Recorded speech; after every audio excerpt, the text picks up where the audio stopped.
cual lo ha notado desde hace 2 años en su mano derecha al manejar o al sostener el periódico.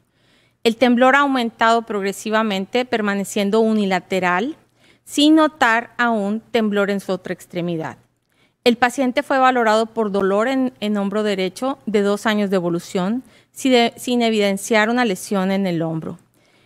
Como antecedentes, el paciente tiene hiposmia de 5 años, trastornos del sueño REM desde hace 10 años.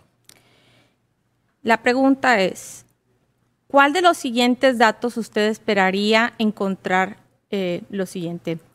En este paciente podremos encontrar disminución en el braceo de la extremidad derecha, mejoría del temblor con bebidas alcohólicas, aumento en el tamaño de la espiral de Arquímedes o temblor de acción.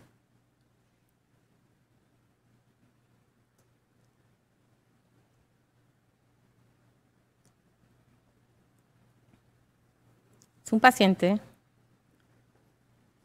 que viene por temblor, es unilateral,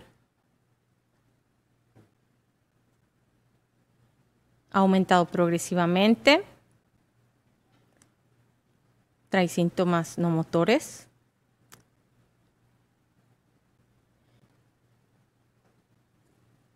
Y lo nota más cuando hace acciones como manejar o sostener el periódico. Ok, la respuesta es disminución en el braceo de la extremidad derecha. Esto estamos hablando dentro de los síntomas o signos de la enfermedad de Parkinson. Tenemos uno que se llama la bradicinesia o incluso la cinesia, y que consta de diversas alteraciones en el movimiento, como lentitud, amplitud reducida y disminución del braceo al caminar. Si podemos dar al primer video, por favor, para ver cómo se ve reducido en los pacientes con enfermedad de Parkinson. Son una serie de videos. Yo le doy el clic. ¿Sí? Ok. Son una serie de videos en donde nosotros podemos ver desde mínimo hasta severa la alteración. Y aquí es importante porque a lo mejor los cambios mínimos no los notamos mucho si nosotros no tenemos la experiencia de ver este tipo de pacientes. Y si ustedes se fijan, la amplitud del golpeteo de ambos dedos se va reduciendo y también la velocidad se va haciendo un poco más lenta. Por otro lado, lo podemos ver al momento de la marcha. El paciente empieza a disminuir el braceo. Se ve más marcado esa disminución en el lado más afectado. Pudiera ser bilateral, pero siempre va a ser asimétrico en este tipo de pacientes. Y si ustedes ven el lado izquierdo, en el paciente anterior, está completamente reducido el braceo, que es un movimiento inconsciente, no lo controla el paciente. Nosotros braceamos al caminar y es un acto inconsciente. Y en este paciente vemos que el paciente no tiene braceo, tiene más pegados los brazos. En este paciente también ambos brazos, pero más marcado del lado derecho. Tiene más pegado el brazo. Entonces, bueno, esos son ejemplos, el braceo, de problemas de tipo bradicinético en los pacientes con enfermedad de Parkinson. Y bueno, el paciente que tiene una afección más grave, pues, además de la disminución del braceo, pues va a tener incapacidad para la marcha. Seguimos con este caso. Y le pedimos al paciente realizar el espiral de Arquímedes. Y entonces, bueno, tenemos 4 opciones en donde usted me va a decir qué encontraremos en este paciente.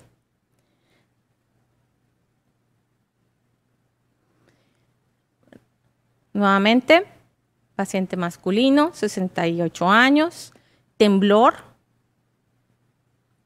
que ha aumentado progresivamente, que se aumenta al manejar o sostener. ¿Ok? Y bueno, la respuesta correcta es que el paciente va a mostrar un tamaño más pequeño en la caligrafía o un tamaño más pequeño al momento de que él replica esa espiral de Arquímedes. Entonces el paciente va a tener una micrografía o una caligrafía pequeña, que eso es lo más característico de un paciente con enfermedad de Parkinson. Del mismo caso, mencione cuál es el síntoma, el primer síntoma no motor que refiere el paciente en su evolución. Hiposmia, trastornos del sueño REM, dolor o temblor. Y fíjense, estoy hablando de no motor. Y al momento que empecé a discutir el caso, empecé también mencionando que había 2 síntomas no motores en este paciente presentes. No hay que confundir con los síntomas motores, que ahorita vamos a ver cuáles son los síntomas motores cardinales. Ok.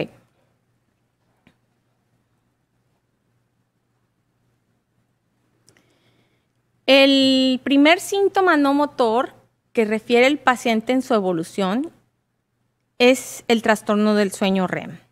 Y en este caso, entonces, vemos en esta gráfica que los trastornos del sueño REM pueden producirse antes del parkinsonismo, inclusive hasta 20 años de que el paciente presente los datos ya más visibles, que son los síntomas motores.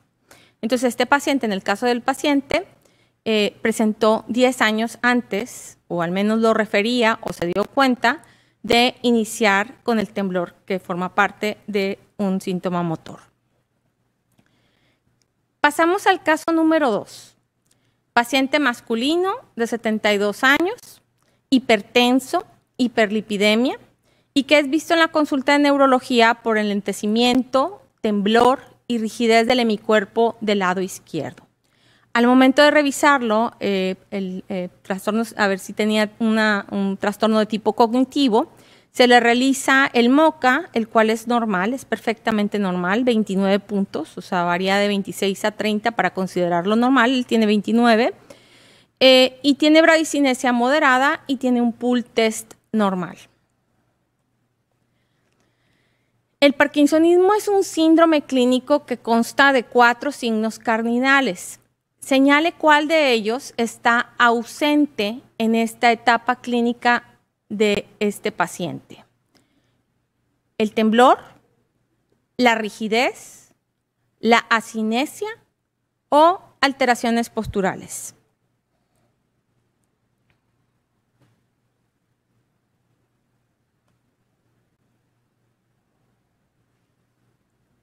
Muy bien. Alteraciones posturales. Según los criterios diagnósticos del Banco de Cerebros de la Sociedad de Enfermedad de Parkinson del Reino Unido, podemos visualmente acordarnos de este TRAP, que es temblor, rigidez, asinesia e inestabilidad postural. Esa es la mnemotecnia. Y entonces el paso 1 para el diagnóstico de parkinsonismo es exactamente esto que estoy mencionando. Bradicinesia y al menos uno de los siguientes: rigidez muscular, temblor en reposo, R con R, rigidez y temblor en reposo, de 4 a 6 Hz, y la inestabilidad postural no causada por disfunción visual primaria, vestibular, cerebelosa o propioceptiva. Este es un punto que siempre tenemos que descartar si nosotros vemos un paciente con inestabilidad postural. ¿Y cómo supimos que este paciente no tenía inestabilidad postural? Bueno, porque en la historia menciono que el paciente, al momento de hacer la prueba de pull test o la prueba del empujón, el paciente está perfectamente normal. ¿Y a qué me refiero?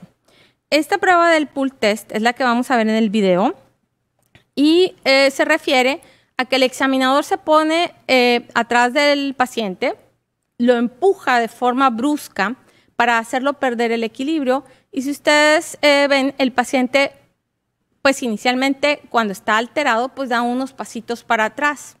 Pero cuando ya está muy grave y tiene ya rigidez axial, el paciente entonces se va a ir hacia atrás, como los rockstars. Ok, ese es el pull test para evaluación de inestabilidad postural. En este caso, con respecto a las alteraciones posturales, señale lo correcto. Entre las alteraciones posturales se incluye una postura en extensión de las extremidades y del tronco. Los pacientes son incapaces de pararse ellos solos al avanzar hacia adelante, esto debido a su propulsión misma.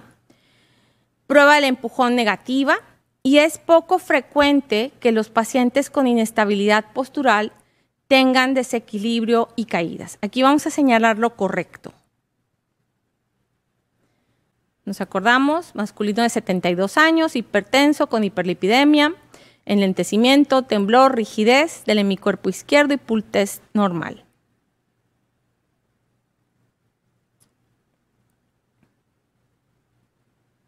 Ok. Entonces, con respecto a las alteraciones posturales, pues incluye postura en extensión con extremidades y en las extremidades y en el tronco. ¿A qué me refiero con esto?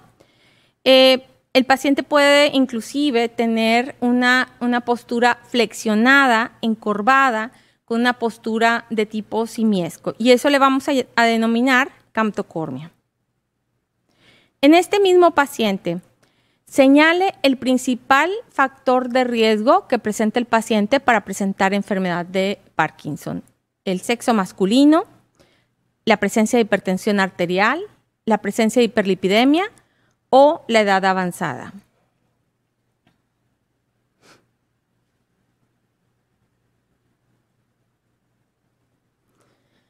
El factor de riesgo que presenta este paciente para presentar la enfermedad de Parkinson, definitivamente la más importante y la que no podemos cambiar, no podemos modificar, es la edad avanzada.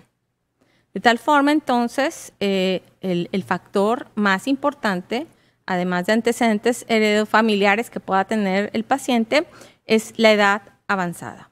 Ese es un factor de riesgo. A mayor edad, mayor riesgo de presentar la enfermedad. Pasamos al caso 3. Es un femenino de 56 años con hipertensión arterial, hiperlipidemia, desorden de depresión mayor refractario a tratamiento, por lo cual ha tenido que ser multitratada, y actualmente bajo tratamiento con neurolépticos típicos. Acude a la consulta de neurología por presentar dificultad para la marcha de 4 meses de evolución.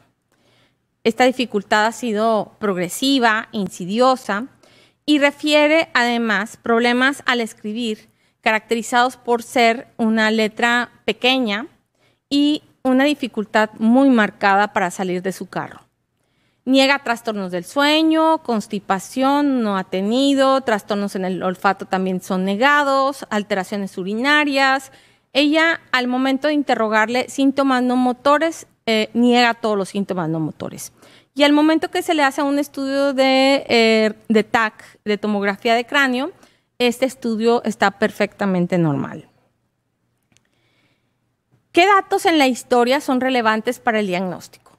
El antecedente de múltiples tratamientos psiquiátricos, la edad de la paciente, el que sea de sexo femenino o la asimetría de sus síntomas.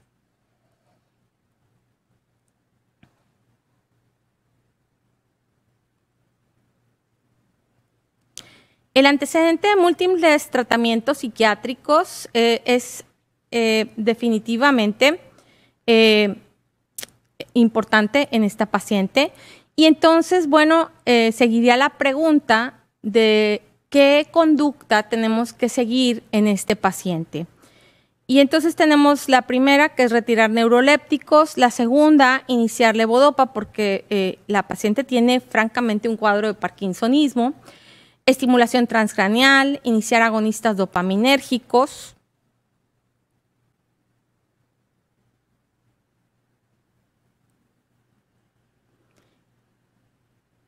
Y la respuesta parece sencilla y lógica. Definitivamente hay que retirarla. Pero bueno, ¿cuál es el elemento importante para considerar un parkinsonismo secundario, como es el de este caso? Número 1, la mejoría al suspender el tratamiento neuroléptico. Número 2, la respuesta a la levodopa. Número 3, la asimetría en su presentación. Y número 4, la presencia de micrografia.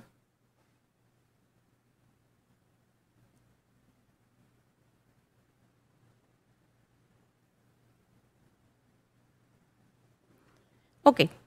Definitivamente un elemento es el antecedente y es la mejoría que presentan los pacientes al suspender el tratamiento neuroléptico. ¿Y por qué no las otras? Porque difícilmente este tipo de pacientes, a menos de que ya tengan una patadita para hacer parkinsonismo de tipo idiopático, pueden mejorar a la levodopa. O sea, estos pacientes difícilmente van a mejorar con la levodopa.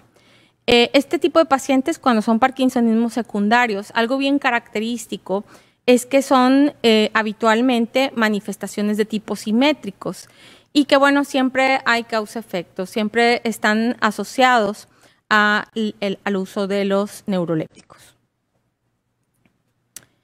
Caso número 4. Femenino de 38 años acude a consulta de neurología por presentar temblor de mano izquierda en reposo con mejoría de acción de 6 meses de evolución. Presenta depresión moderada, ansiedad, la cual ha sido intermitente. Ha sido tratada con sertralina 50 miligramos al día. No tiene antecedentes familiares de enfermedad de Parkinson. Pero a la exploración encontramos una paciente que está con una hipomimia leve, o sea, su expresión facial no tiene, sin alteraciones en el tono de la voz, temblor de reposo intermitente en la mano izquierda, intacta, al menos al momento que la revisamos en el lado derecho, micrografía, tiene una marcha normal y su braceo está reducido del lado izquierdo. Al momento que se le mandan a hacer estudios, pues se le pide ceruloplasmina, determinación urinaria de cobre de 24 horas, se manda a hacer un examen oftalmológico, todo lo cual sale normal. En este tipo de pacientes, paciente joven, 38 años, ¿cuál sería su opción terapéutica? Y esto, bueno, ahorita vamos a ver que este tipo de toma de decisiones que tomamos, vamos a hacerlo de acuerdo al algoritmo de la guía de manejo de la enfermedad de Parkinson. Y tendríamos como número 1 enviarla a régimen de ejercicio, iniciarle un inhibidor de la MAO-B, iniciarle levodopa, iniciarle agonistas dopaminérgicos. Nada más acuérdense qué dice el algoritmo por la edad que nos corresponde hacerle, con qué vamos a iniciar. Y los veo medio dubitativos al momento de tomar la decisión. Paciente joven, 38 años. ¿Qué dice el algoritmo?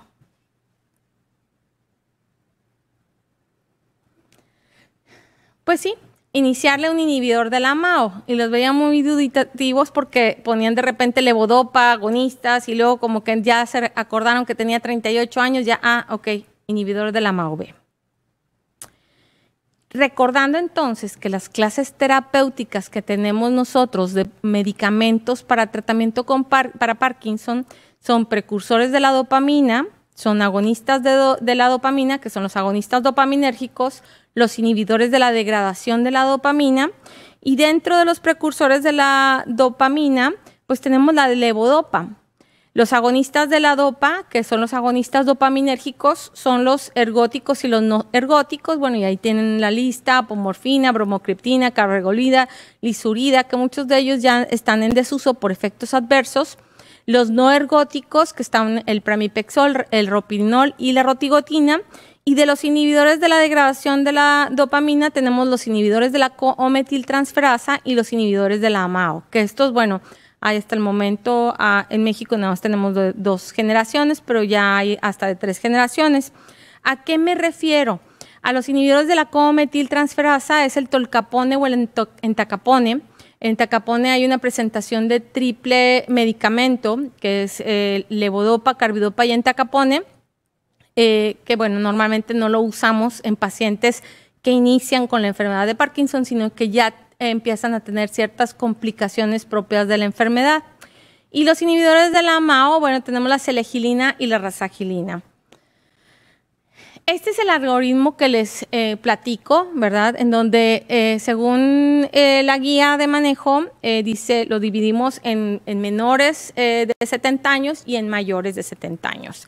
Pero bueno, en este caso, ¿qué es lo que vamos a sugerir como primera opción pueden ser los inhibidores de la MAO o incluso los agonistas dopaminérgicos. Pero en esta paciente de 38 años, bien podíamos empezar primero con inhibidores de la MAO. Del caso número 4, el diagnóstico de esta paciente entonces sería una enfermedad de Wilson, un temblor distónico, una enfermedad de Parkinson de inicio temprano o un parkinsonismo atípico. Y creo que ya medio se las spoileé, porque bueno, efectivamente es una enfermedad de Parkinson de inicio temprano.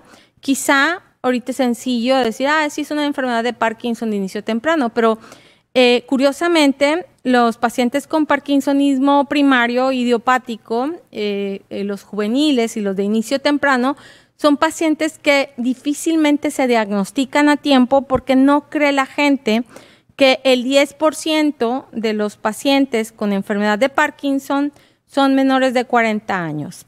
De tal forma que si nosotros clasificamos de acuerdo a la edad, antes de los 21 años la presentación del Parkinson, vamos a estar frente a un parkinsonismo juvenil.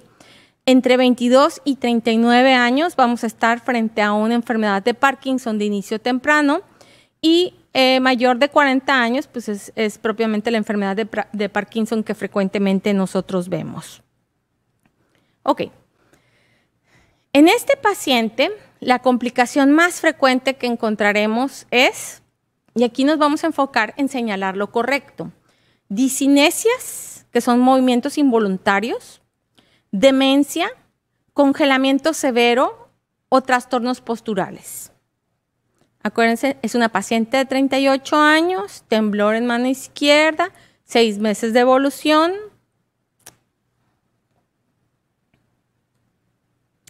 Y una de las complicaciones frecuentes, y más en los jóvenes, en los que empiezan tardíamente, son las discinesias, la presencia de discinesias. Este artículo, bueno, de Joseph Jankovic, lo clasifica de acuerdo a qué se presenta en la enfermedad. Si es predominantemente tremorígeno, si es predominantemente con trastornos de la marcha, si es mixto y la edad de presentación. Si es entre 20 y 40 años, que es el de los jóvenes, o es mayor de 60 años, que es el de inicio tardío. Y entonces si ven, en el diagrama de Venn, en amarillo, viene las características clásicas de este tipo de pacientes, que tienen por lo general un origen genético, tienden a tener hemidistonías, distonías, posturas torsivas, y una de las complicaciones frecuentes que a lo largo del tiempo sucede son las discinesias.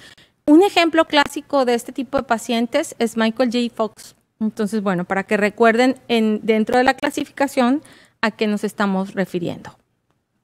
Y es muy evidente, Michael J. Fox tiene mucha complicación de tipo discinético. Masculino de 85 años, bueno, ya pasamos al caso 5, cuyo motivo de consulta en neurología es por presentar rigidez del hemicuerpo del lado izquierdo de 1 año de evolución, que desde hace 2 meses se ha vuelto bilateral, permaneciendo asimétrico, o sea, es bilateral, pero permanece asimétrico, más marcado del hemicuerpo del lado izquierdo, y tiene lentitud de sus movimientos, anosmia, depresión, apatía, y en la evaluación neuropsicológica, así como le hicimos a la paciente anterior, una evaluación neuropsicológica para ver si tenía un deterioro neurocognitivo, pues presenta un MoCA de 15, evidentemente muy bajo, recordando 26 a 30 es lo normal. Y el estudio de resonancia de cerebro era perfectamente normal. En este paciente, señale con ese resultado de MoCA qué medicamento está contraindicado. De antemano no nada más por el MoCA, sino por la edad. Y eso es una regla. Anticolinérgicos, levodopa, inhibidores de la MAO-B o anticolinesterásicos. Recordamos, paciente de 85 años con déficit cognitivo y con un parkinsonismo.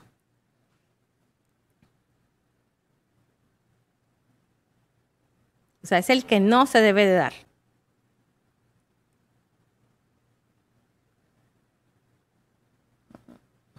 Ok.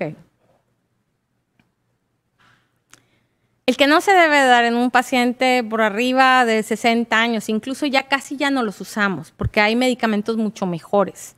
Los anticolinérgicos son medicamentos de los años 50. Entonces, los anticolinérgicos están contraindicados porque, bueno, hay estudios en donde se ha visto que presentan mayor confusión los pacientes, trastornos de la memoria reciente y remota, induce déficits cognitivos en toda la evaluación de las funciones ejecutivas. Otros efectos, bueno, sequedad de boca, estreñimiento, retención urinaria, alteraciones en la acomodación ocular. Y bueno, aquí sí me enfoco que básicamente van a acentuar los efectos psiquiátricos o psicológicos indeseablemente, definitivamente, en alguien que ya de por sí tiene un déficit cognitivo y que es un adulto mayor. Caso número 5, igual. Con respecto a este caso, señale lo correcto. El pronóstico es bueno, el pronóstico es malo. La estimulación cerebral profunda es un tratamiento indicado y se trata de un parkinsonismo atípico. Recordando, paciente masculino de 85 años, viene por un Parkinson rígido acinético y con un MoCA de 15. ¿Sí? Definitivamente el pronóstico es malo. ¿Y por qué razón? Si se acuerdan del diagrama de Venn, no es porque se me ocurra que ya tiene 85 años y le va a ir mal, sino simplemente porque empezó con trastornos de la marcha, tiene un Parkinson rígido acinético y cursa con cuadro neurocognitivo. Y si le agregamos también a la edad, pues está entonces dentro del grupo de pacientes con amarillo que son los que más mal pronóstico van a tener. ¿Cuál sería su tratamiento de primera elección en este paciente? Viperideno, que es un anticolinérgico, razagilina, que es un inhibidor de la MAO-B, amantadina, que es un antagonista del receptor NMDA, o levodopa. Esa está sencilla, definitivamente, la levodopa. Y vámonos entonces al algoritmo que vemos en la guía de manejo. Volvemos a insistir en el algoritmo, en qué edad está el paciente, mayor de 70 años, menor de 70 años. Entonces, bueno, el paciente mayor de 70 no hay duda, le podemos iniciar la levodopa con mucho cuidado, nada más vigilando que no vaya a ser datos de hipotensión ortostática, que no se hipotense, ¿verdad? Y que no tenga efectos adversos como náuseas, vómitos, explicarle exactamente la forma como se le va a iniciar el tratamiento y quizá lo podemos ir acomodando, ajustando paulatinamente para que lo tolere perfectamente el paciente. Y creo que con esto es la última diapositiva. Termino mi presentación y pues les deseo mucho éxito en el examen. Espero que haya sido interesante estas preguntas. Gracias. Muchas gracias por la presentación, doctora. Preguntan de qué es la clasificación MoCA, pero yo creo que se refieren al cuestionario MoCA. ¿Cuál es la clasificación? No es clasificación, es una herramienta que nosotros realizamos, hacemos, son una prueba como el Mini-Mental para valoración de deterioro cognitivo, pero en este caso, a partir del 2004, alguien se da cuenta que el Mini-Mental no era suficiente para la evaluación de los pacientes con deterioro cognitivo y no necesariamente de tipo cortical, sino aquellos pacientes que son con deterioro cognitivo subcortical, en donde aquí no estábamos evaluando lo disejecutivo, que eso sí valora el MoCA, que es el Montreal Cognitive Assessment. Es una batería chiquita, son el puntaje de 26 a 30 puntos lo normal, y bueno, abajo de 26 pues ya está considerado como que el paciente tiene deterioro cognitivo. Claro, aquí aclaro que el MoCA nada más es una herramienta que nosotros tenemos de consultorio, porque no vamos a hacer un diagnóstico con un MoCA o con un Mini-Mental, no vamos a decir que un paciente está con deterioro cognitivo o hacer un diagnóstico de un deterioro cognitivo. Simplemente nos da una idea. Pero ya entonces ahora sí nos valemos de una valoración neuropsicológica completa con apoyo de los neuropsicólogos para ya determinar qué tipo de anormalidad cognitiva tiene. Gracias, doctora. También, si pudiera platicar un poquito del tratamiento con levodopa y sus efectos secundarios. Ok. La levodopa, aquí es, bueno, varias cosas. Es un medicamento que tiene una vida media corta. Es un medicamento medio celoso porque hay que tener en mente que el medicamento no lo podemos administrar con proteínas porque las proteínas sí pueden interferir con la absorción de la levodopa. Y bueno, eso sí es importante preguntarlo con el paciente. Ahora, conforme va avanzando el tiempo, hay lo que se llama una luna de miel.